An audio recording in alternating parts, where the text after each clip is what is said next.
ये हिमालय कैसे अटक खड़ा बता रहा है ना अपनी दास्तान कि कितनी सदियां बीत गई और आज भी मैं वैसे ही अमिट और अडिग खड़ा हूँ। मैं उस दुनिया से बिल्कुल परे हूँ जो बाहरी आडंबर में जीती है, मगर मेरी दुनिया प्राकृतिक और जादुई है।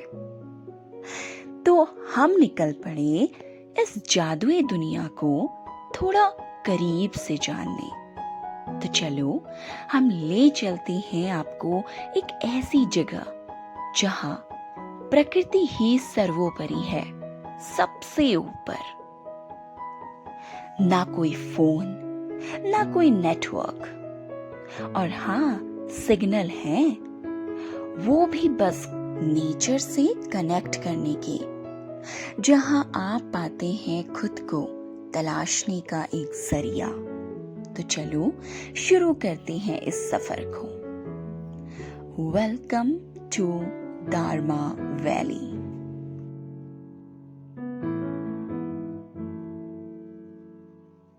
तो ये बात है 3 साल पहले की, जब मेरे दोस्तों का एक ग्रुप गया था दारमा वैली।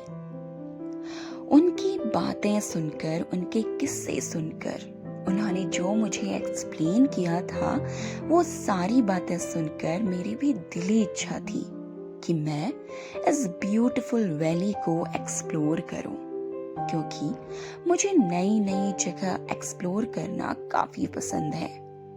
तो मेरा एक ड्रीम था कि मैं इस वैली को देखूं और करीब से इसे जान पाऊं। और हाँ, मुझे मौका दिया कार्तिक ने अपने ऑसम से ट्रैकिंग प्लान के साथ। बस फिर क्या था, हम सब निकल पड़े एक नई धूप की सैर पर। तो हमें सबसे पहले धारचूला से होते हुए पहुंचना था दातू गांव, हमारा पहले दिन का सफर। और इसकी दूरी थी 176 किलोमीटर, यानी कि 6 घंटे का सफर। हालांकि हम 6 घंटे न लगाकर पूरे 9 घंटे बाद दातू गांव पहुंचे। तो ऐसे प्लान करके हम सुबह 7 बजे निकल पड़े कुछ नया देखने। वैसे भी कहते हैं once in a year go some place where you never been before। शायद सही कहते हैं। तो ये था हमारा डेस्टिनेशन, जहां हमें दूसरे दिन पहुंचना था। कनाली चिन्ह से होकर गुजरते हुए जब हम अपनी मंजिल की ओर देख रहे थे, तो मन में पास जाने की एक्साइटमेंट और ज्यादा थी। हमने निश्चय किया कि हम यहाँ पर एक ग्रुप फोटोग्राफ लेंगे और फिर हम निकल पड़े अपनी मंजिल की ओर। खूबसूरत सी वादियाँ, हरे भरे पेड़ और उसमें दोस्तों का साथ, ये किसी बड़ी खुशी पाने से कम नहीं होता। ले चला दिल कहाँ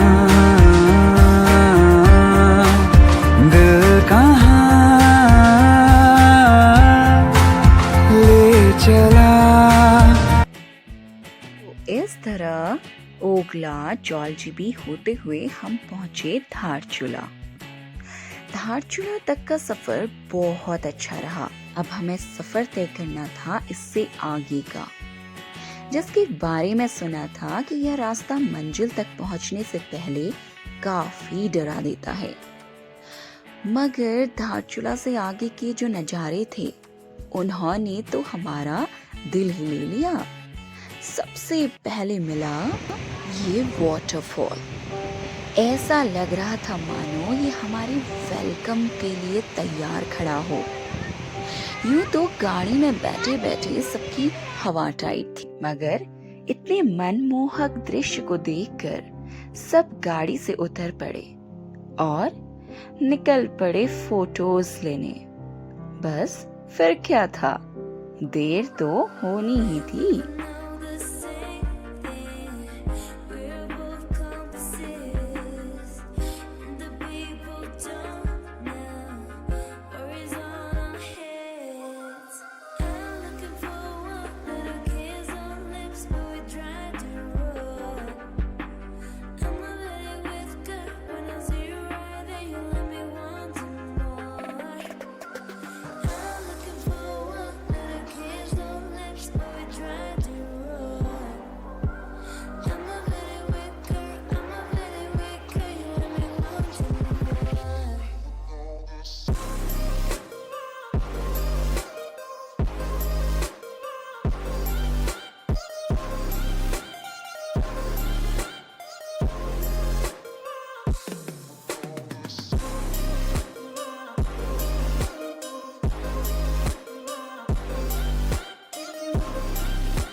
तो झरने में मस्ती करने के बाद हम फिर निकल पड़े।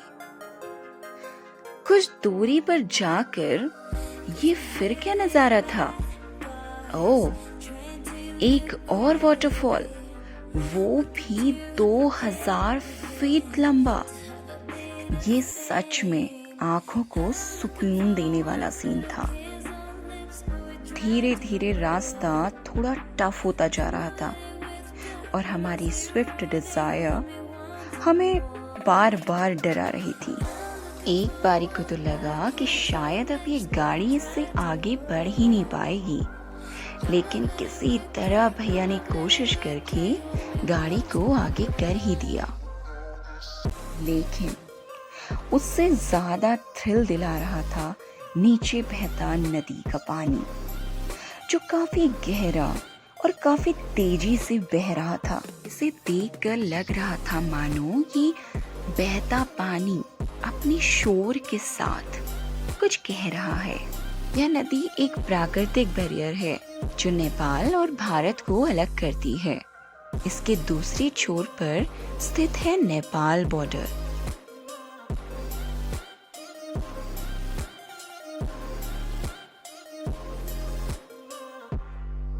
सुंदर से पहाड़ और पहाड़ों को काट कर बनाया गया रास्ता। उस टनल से हम जैसे ही पास हुए तो हमारे सामने था एक अद्भुत नजारा। पहाड़ों के बीच एक सुंदर सी झील जो छिरकला डैम पर बनी हुई है, बहुत शुद्ध और साफ, जो अनायास ही हमें अपनी ओर आकर्षित कर रही थी।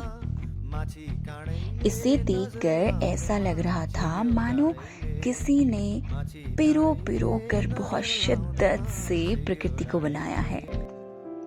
कितना नेचुरल था, कितना रमणीय था। तभी थोड़ी सी शाम की बची धूप पड़ते पहाड़ पर नजर गई, जिससे पता चल रहा था कि अब मंजिल बस कुछ दूरी पर ही है। थोड़ी देर बाद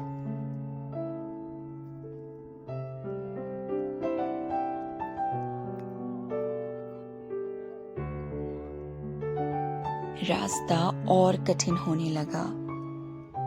नीचे नदी और ऊपर बड़े बड़े से पहाड़ और रास्ता बहुत सकरा। ऐसा लग रहा था मानो थोड़ी सी चूक हुई और गई नीचे। मगर थोड़ी देर बाद सूरज ढल चुका था, क्योंकि हम लेट हो चुके थे और मन में कई सवाल थे कि क्या हमें आज दातू गांव में जगह मिलेगी भी या नहीं।